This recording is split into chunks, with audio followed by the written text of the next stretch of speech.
Tervist kõikidele podcasti kuulajatele. Sel korral on Olümpiaakadeemia podcasti teema minule väga südamelähedane, sest olen ju ligi 15 aastat töötanud televisioonis. Nimelt räägimegi peamiselt Tokyo suveolümpiamängude teleülekannetest. Ja hea meel on tervitada podcasti külalisena meest, kes siis hoolitseb selle eest, et need otseülekanded koos eestikeelsete kommentaaridega sealt Tokyost ilusti edukalt meieni jõuaks. Marko Kaljuveer, tervist! Tervist! No enne kui räägime teleülekannetest, siis tegelikult on suur osa jaapanlastest Tokyo olümpiamängude vastu, sest kardetakse, et need toovad kaasa koroonapuhangu. Tokyo tänavatel on toimunud protestiaktsioonid, igasugused meeleavaldused ja nii edasi ja nii edasi. Kas olümpiamängude toimumine eelolevalt suvel on veel tänase seisuga küsimärgi all või on toimumine 100% kindel? Kui palju kindel siin maailmas üldse elus asja on, aga tegelikult eile oli mul pikk 3-tunnine koosolek OBS-i ehk siis Olympic Broadcaster Services ja inimestega ja ka ROK-i president Thomas Bach oli seal videosalvestuses osaline ja rääkis, tervitas meid, siis ütleksin, et ühtegi vihjet, ühtegi juttu, et olümpiamängud peaks ära jääma või võiks ära jääda, ei olnud. Praegu töötame välja sellist plaani, et kuidas broadcasterid ehk tele- ja raadioinimesed seal oma tööd saaksid teha nii-öelda mullis, et nad saaksid turvaliselt ja rahulikult kogu selle olümpiamängude ülekanded ära toota ja ära teha. Nii et ühtegi silpi ka ei mainitud sellest, et olümpiamängud võiksid ära jääda või keegi isegi selle plaani peale mõtleb.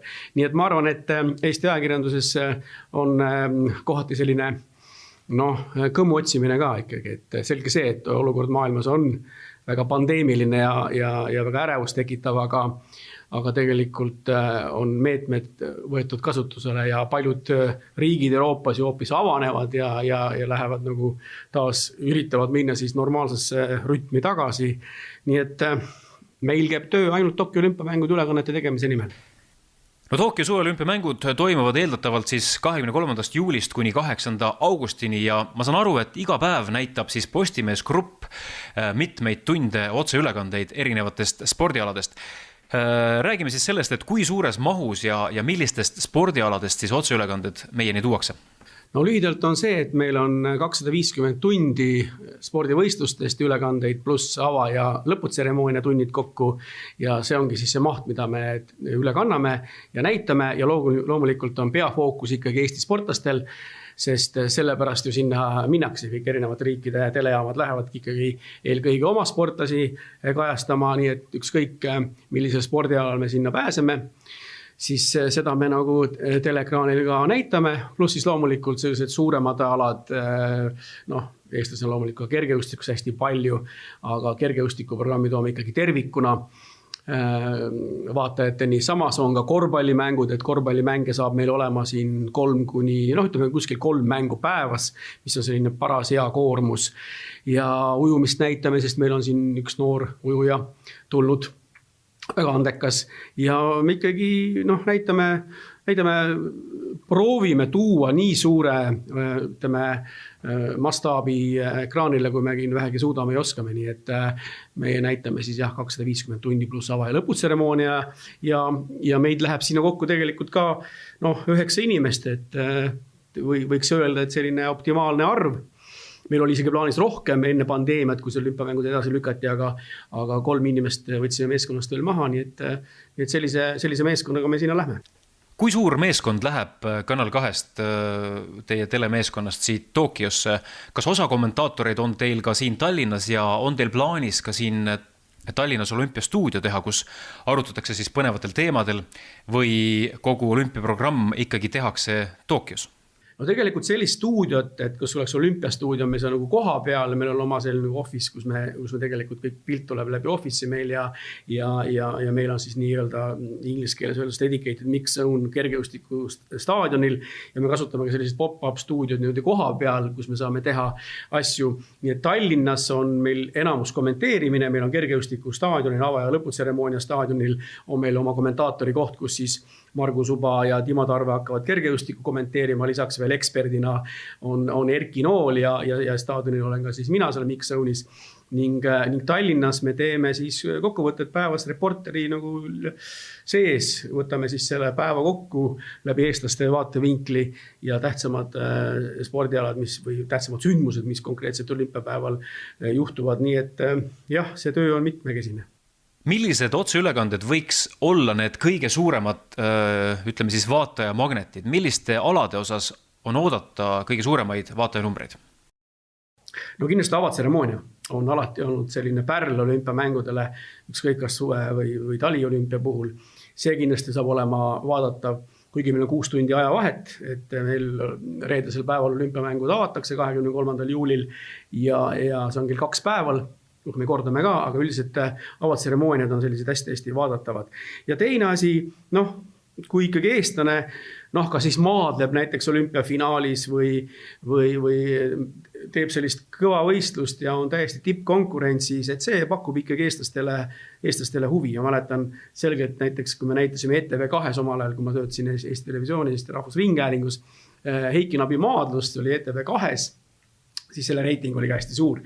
Kuigi ETV2 oli nagu väiksem kanal tol hetkel, siis tegelikult ikkagi sisu paneb kõik paika ja tuntakse alati eestlaste tippsoorituste vastu suuremat huvi, nii et meil jääb ainult loota ja hoida pöialt, et eestlased hästi esineksid, siis on ka meie tegemiste vastu huvi suurem. No nende Aasias toimuvate võistluste probleem on ikkagi olnud ju see, et meie jaoks toimuvad võistlused sellisel kellaajal, et need ei ole õhtustel televisiooni primetime aegadel. Mis kellaaegadel üldse need võistlused toimuvad? Kas Euroopa jaoks on mõned võistlused üldse sobival kellaajal? Oleme kuulnud, et suure kuuma tõttu viiakse näiteks maratoni jooks läbi öösel, mis siis eeldatavasti on näiteks Euroopale ju tegelikult sobivamal kellaajal. No see on erinevad kellaajad, et tegelikult 6 tundi on siis nagu aeg ees, on ju, et kui seal algab hommikune programm nii-öelda kell 9 või kell 10, võtta sealt nagu 6 tundi maha, et see on siis kell 3 või kell 4, aga reeglina et päevased ajad on piltlikult öeldes me alustame kell 4, kell 5 hommikul ja lõpetame kell 4-5 õhtul. Piltlikult öeldes on see siis niimoodi, et me nagu kui kell 4 õhtul või siis päeval või pärast lõunat lõpetame, siis või kell 5 õhtul, siis Tokyos on kellaaeg 11 või 12 vastavalt õhtul, et saabub öö. Nii et sellised kellaajad, mis ei ole nagu väga hull ausalt öeldes ja Pekingi olümpia, mis on 10 kuu pärast, seal on meil 5 tundi üldse vahet, et selles mõttes sellised kellaajad on ja midagi meil teha pole, sellega peab leppima. No mida tähendas see teie televisiooni meeskonnale, et aasta võrra olümpiamängud edasi lükati? Kas see lõi väga palju asjad sassi või oli ka midagi kasu sellest ja saite mingeid asju ka rohkem aega ette valmistada? Ei, kasu sellest ikka midagi olnud. Terve maailma elu oli pea peal ja eks siiamaani on see elu pea peal ja ikkagi edasi lükkamine tähendas peavalu, tähendas koondamisi, tähendas kõike muid asju, nii et eks siin pihta said paljud ka mina isiklikult, nii et see ei olnud kerge, kui vaadata tervikuna selle Tokyo olümpiamängude edasilükkamise peale ja see, mis ta veel rahaliselt tähendab Tokyo organisaatoritele, see on täiesti omaette teema, aga tähtis on see, et olümpiamängud saaks turvaliselt peetud. Täna me teame, et ju pealtvaatajaid sinna koha peale tulla välismaalt ei saa ja juunikuus tegelikult tehakse ka otsus, kas kohalikud ehk siis jaapanlased saavad ka olümpiamängu üldse vaatama staadionile või peavad piirduma telepildiga. No me oleme oma olümpiateemalistes podcastides siin rääkinud sellest, et tegelikult jaapanlased on tuntud igasuguste innovaatiliste lahenduste poolest ja kindlasti on ka meie televaatajatel väga suured ootused, et millega siis jaapanlased nüüd üllatavad, et kas on mingeid hulle graafilisi lahendusi või ma ei tea, robotid filmivad või mingi tehisintellektiga filmitakse juba mingisuguseid alasid või kas on midagi sellist eriti huvitavat ka siin telemaastikul, mida võib-olla vaadata? Tegelikult on niimoodi, et olümpiamängude telepildi eest üldse ei vastuta jaapanlased, et need vastutavad rahvusvaheline seltskond, see on siis nagu tähekombinatsioon O, nõrk B ja S, ehk siis tõlgituna Olympic Broadcaster Services, eesti keelde panduna siis olümpia siis ülekannete nagu teenindus või teenistus. Et see nagu teeb seda olümpiapilti ja see peakorter asub üldse Madridis sellel seltskonnal ja seal tuleb, täna on juba kohal seal kuskil 253 inimest, kes valmistavad neid olümpiamänge või ülekandeid ette ja olümpiamänge ka ette.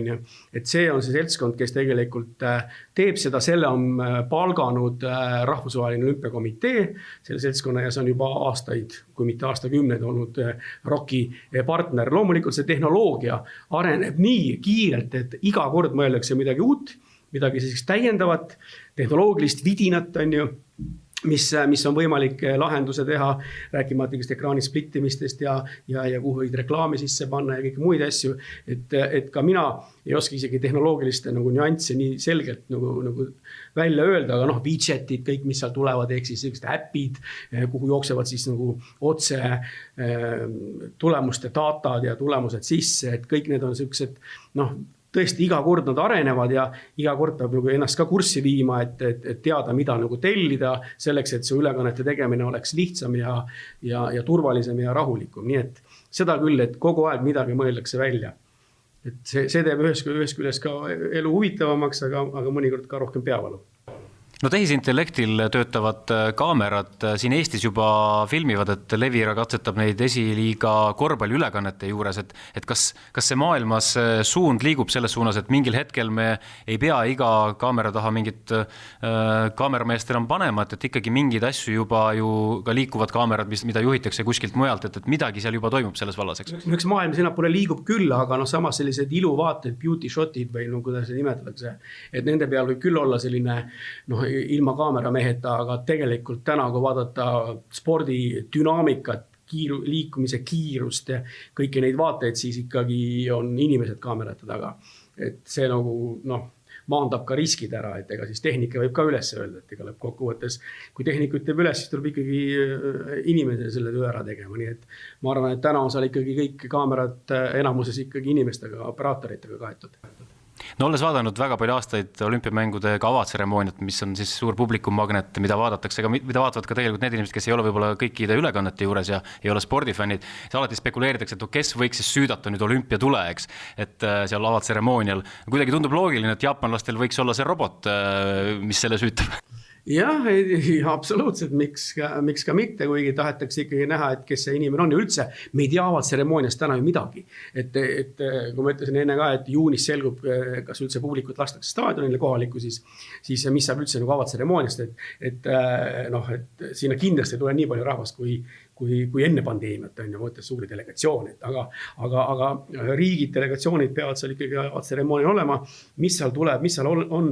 Muidugi see on alati suur saladus ka tavaolukorras kogu aeg olnud ja alati spekuleeritakse just nimelt, et kes siis selle olümpiatule süütab, et me teame, et Tokyos viimati oli olümpia 1964, ma ise olen ka 1964. aastal sündinud, et see oli selline märgiline olümpia ka ikkagi Aasias esimest korda ja võib-olla keegi nendest staaridest, kes siis 64. aastal säras võib olla näiteks seal, et vaatame, et see on huvitav küsimus. No kui ma hakkasin mõtlema korraks veel nende robotite peale ja kõige selle arengu peale, selle innovaatilisuse peale, mis maailmast, kuhu me liigume, siis võib-olla üks koht, kus tegelikult saaks neid rakendada, on ikkagi kuidagi see kohtunike need reeglite kogum, et tegelikult mingile robotile sisse programmeerida kõik need reeglid, mis on vaja ju tegelikult tohutut kergejõustikus, et kas astusid üle või kas ja kuidas see start anti.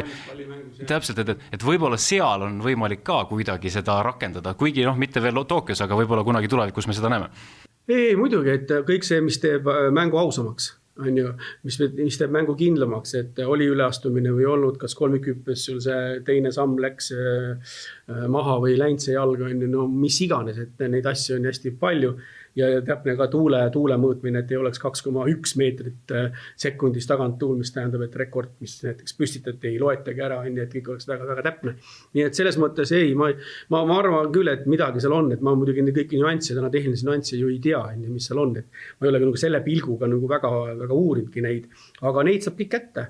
Neid saab, sest iga spordiala kohta on oma manuaal, et mille kõik kaamerate arv ja kõik on ju ära spetsifitseeritud, et operaatorid ja paljud tiimid näiteks, ma ei tea, siin ma ei tea, jalgpalli võib teha näiteks BBC meeskond, ma panen täitsa uupi, sest tegelikult see ongi nii ära jaotatud, et teatud alad, mis on maailmas populaarsed, on ju, näiteks taliolümpiamängude puhul hokitiim on Kanadast.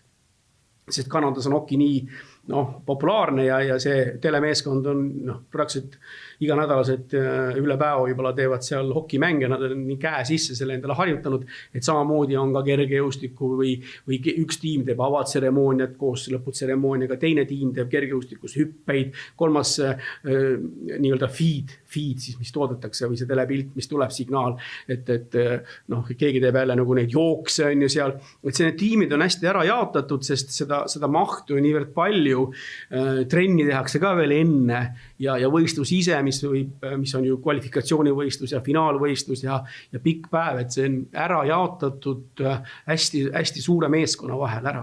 Nii et pluss veel need kõigid pallimängud eraldi, korvpallitiim ja jalgpallitiim ja käsipallitiim ja veepallitiim, et see on niivõrd suur, sest seal ju toodetakse tuhandeid tunde. Ja ma saan aru, et selles seltskonnas tegelikult on ka eestlasi, eks? Jah, on küll, jah. Et millise telepildi taga võiks olla siis mingi Eesti, ma ei tea, siis režissöör või operaator või kes? Nad teevad kergejõustikus hüppeid siis või tõukeid ja mis nad seal täpselt teevad, ja ma koha peal ka näen ja saan aru, et täna ma täpselt veel kõiki asju ei teagi. Kuidas üldse Tokyos need asjaajamised on käinud, et kas jaapanlased tegelikult on nad asjaajamises sellised konkreetsed, täpsed ja kõik toimib ilusti või kuidas jaapanlane selles asjaajamises on? Jaapanlane on asjaajamises hästi detailne, punktuaalne ja aeglane. Et jaapanlastega on selles mõttes hästi mõnus suhelda, niivõrd viisakad, raske on suhelda, sest nad ei räägi inglise keelt eriti. Ja kõik asjad peavad olema tegelikult eelnevalt kinnitatud paberil, ma ei tea, kas meili teel saadetud see olukorra kirjeldus või see soov, mis on. Et kui meie siin oleme harjunud jooksujalu tegema, kiirelt lahendama olukordis, jaapanlastel on see asi tegelikult palju tõsisem, et nemad tahavad seda asja kõik varem teada saada ja see asjaajamine ei ole nii kiire nagu võib arvata, aga samas on nad ülimalt detailsed ja teine asi on see, et see viisakus muidugi on hästi, mis imponeerib, aga teisest küljest jälle raskeks teeb olukord, ma ütlesin, et keelt ei räägi, et siis on nagu alati rajatakse olümpiamängudeks mingeid hulle spordirajatisi. Kuidas seal Tokyos on, et need ettevalmistused tegelikult ju kestid mitu aastat ja nad rajasid sinna meeletult spordirajatisi. Millised need on? Kus näiteks toimub see avatseremoonia, millest me juba rääkisime? No tegelikult ma olen käinud ju nüüd 3 broadcaster meetingul, esimene oli briefing 3 aastat või 4 aastat tagasi ja siis järgneval 2 aastal siis nagu meetingutel, kus kõik olid koos terve maailm ja siis vaadati selle asja üle ja siis alati meil tehti ka nii-öelda staadionite tuur. Ja seal, kus siis kergejõustiku staadion aastal 1964 oli, see sama staadionil oli siis ava- ja lõputseremoonia, see nagu lammutati maatasa. Sest loomulikult 64. aasta ehitis ei ole tänapäevane. Ja tehti siis nagu tänapäevaseks suureks kergejõustiku kohaks ja see on siis nagu selline uus koht. Aga näiteks judo ja need toimuvad siis vanas hallis, kus 64. aastalgi peeti võistlusi, loomulikult renoveeritud, loomulikult üles ehitatud nagu aqua ehk siis veealade suur hall, kus ujumine ja kõik muud asjad. Et muidugi neid uusi ehitisi on seal palju, aga samas jaapanlased on hästi ratsionaalsed ja nad üritavad ikka, ruumi on seal ka vähe, rahvast on seal palju, et siis ikkagi renoveeritakse, tehakse ja üritatakse niimoodi need võistluspaigad korda saada, et seda saab kasutada ka pärast olümpiat, et ei juhtuks, näiteks nagu Ateenas on need mõned sellised suured olümpiavõistluspaigad, seisavad täna jõude.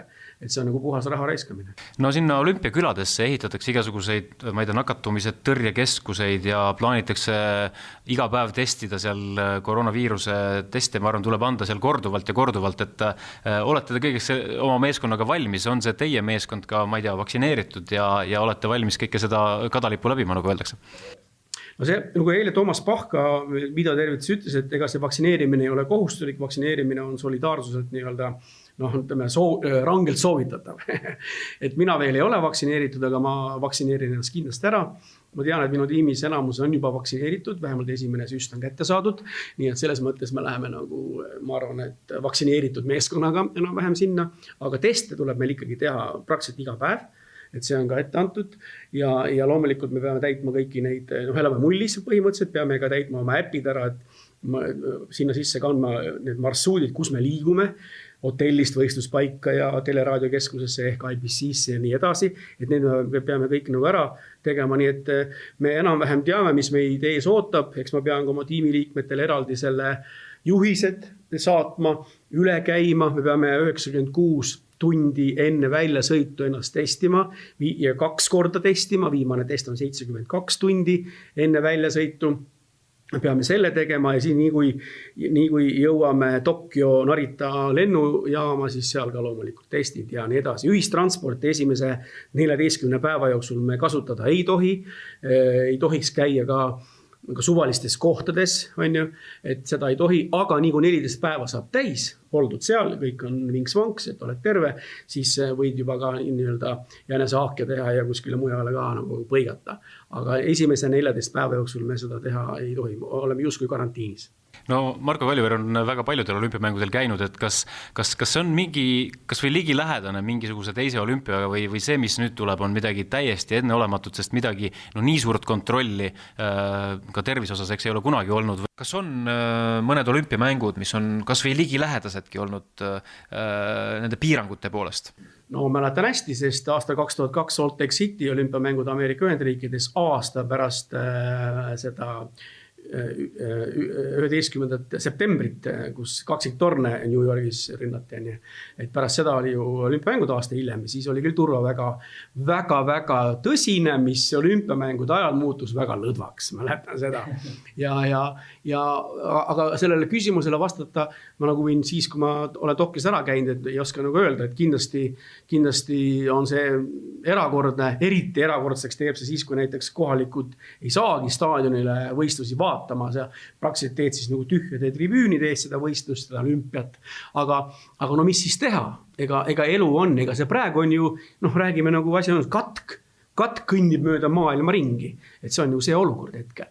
Ja selle ajal, nagu, et tõsi ta nüüd, loodame väga, et ta nüüd taandub, et osades riikides ta taandubki, näitab taandumise märke ja paranemise märke, aga ikkagi raske on see elu, Aga teisest küljest, ma isegi nimetan, et see on ju sõda, see on meditsiinisõda. Aga loodame parimat ja eks siis koha peal selgub, mis olema hakkab. No märtsi lõpu seisuga oli Jaapan vaktsineerinud vähem kui 1% elanikkonnast. Aprilli lõpuks 1,1%.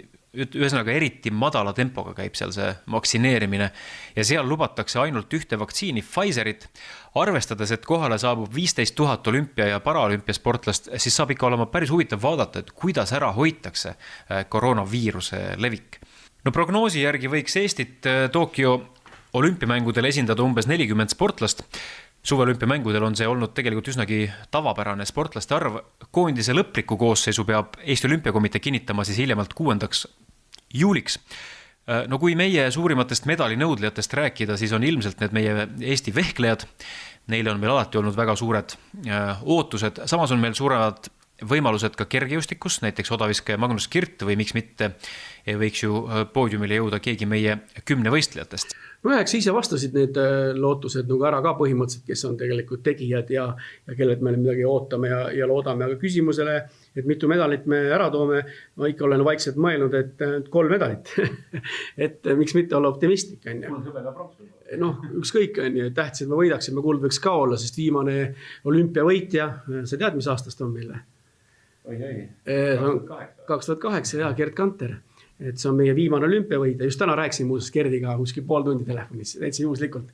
Et mul kuidagi telefon valis tema numbri välja, ilma et ma ise oleks valinud ja siis me rääkisime pikalt ja laialt. Ta läheb ikka sinna kusjuures.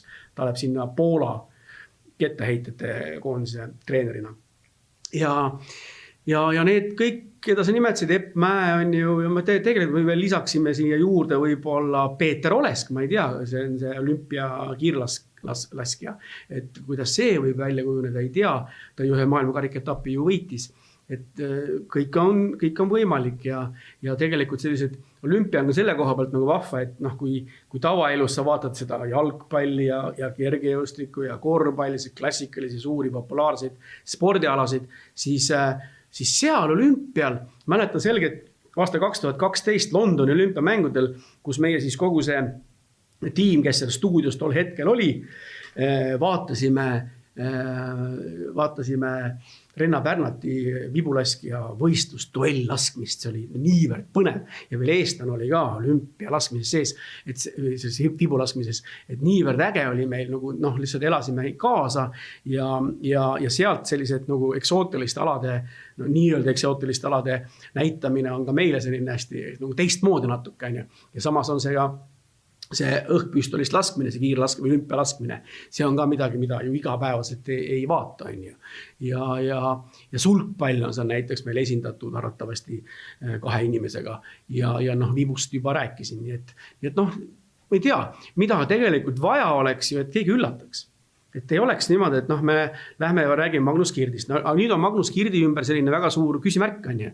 Et temal oli see väga hea, et see olümpia aasta võrra edasi lükkus. Tema ikkagi raudselt seal 8. augustil ei oleks ju mitte midagi teinud eelmine aasta. Et see on selgemast selge. Nüüd on tal taastumine olnud väga hea, ma olen kuulnud. Käib siin juba, kas ta on praegu hetkel isegi Hispaanias laagris. Ja kõik märgid näitavad, et tuleb tagasi see vana hea Magnus Kirt, kes ta oli maailmaklassi Magnus Kirt. Nii et selles mõttes on see ju suur küsimärk, kuidas ta on seal. 10 võistajad, meil on 10 võistluse hiilgajad täna ju, seal on 3 meest olümpiamängudel. Normid muudkui lähevad seal nii kõvaks, et 3. mees on ka juba siin 8400 punkti mees, mis on nagu kõva näitaja. Nii et ma ei tea, see põnevust on alati palju, ega muidu seda tööd ei teeks, kui endal nagu silm särama ei läheks ja ise nagu kaasa ei elaks ja ise ei vaataks ja tunneks siirast huvi, kes jõuab, kes ei jõua. Mart Seimist on kahju, et ikkagi ka maailmaklassi mees, koroona jäi ju koroonasse mõned kuud tagasi ja see röövis tal Euroopa meistrivõistlustele mineku ja lõpuks oligi see, et tal ei olnudki võistlusi, et punkte kokku saada. Need on sellised tagasilöögid, aga ega olümpia käibki nii või suure tiitlivõistluste puhul nii ongi, et mõned saavad, mõned ei saa. 10 võistlust võiks veel selles mõttes rääkida, et tõesti Eesti on vist maailmas selles mõttes number 1 riik, et nii võimast kandepinda ei ole ühelgi teisel riigil, kus oleks mitu meest võimelised sinna 8400 peale tegema ja üle 8000, et 1964. aastal, kui toimusid olümpiamängud, siis just Rein Aun tõi Eestile sealt, kuigi mitte Eestile, aga tõi eestlane sealt siis hõbemedali.